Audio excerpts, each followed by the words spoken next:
Nalazimo se na jednom hrvatskom sudu. Tu je hrvatski grb, hrvatski Isus na križu, hrvatska zastava, hrvatska voda u hrvatskoj čaši, hrvatski fikus, hrvatski predsjednik i naravno hrvatski sudac sa svojim hrvatskim čekićem za dijeljenje hrvatske pravde.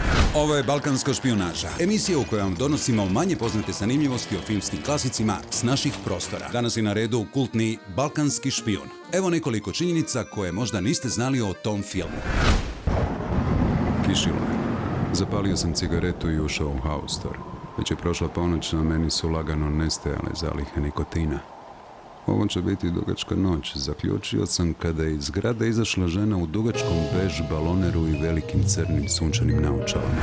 Turistička zajednica je izvijestila kako sve više srbijanskih hipstera dolazi na proslavu Oluje u Knin. Tako je ove godine zabilježen dolazak čak 400 mladih Beograđana koji su partijali do zore u stihove Marka Perkovića Thompsona. MG Mivela nije obična mineralna voda, jer je zbog sadržaja prirodnog magnezija rangirana u top 3 svjetske funkcionalne vode. MG Mivela, voda vašeg srca. Ostatke povrća ostavi, kompost za biljke napravi. Bili kompost složi, ljepota cvijeća nek se množi. Izbjegavajte odlaganje bio otpada s ostalim otpadom. Kompostiranjem ga pretvorite u koristan i upotrebljiv proizvod koji hrani tlo na zdrav ekološki način i smanjuje potrebu za umjetnim gnojivom. Zaigraj s Hrvatskom lutrijom i osvoji dobitak. Hrvatska lutrija. Igramo zajedno već 50 godina.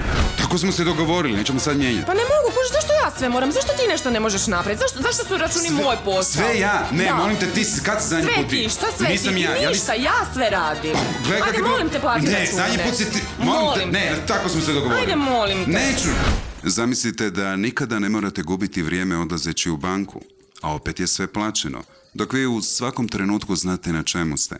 Jer sve ste obavili i doznali mobitelom, putem M-Zabe.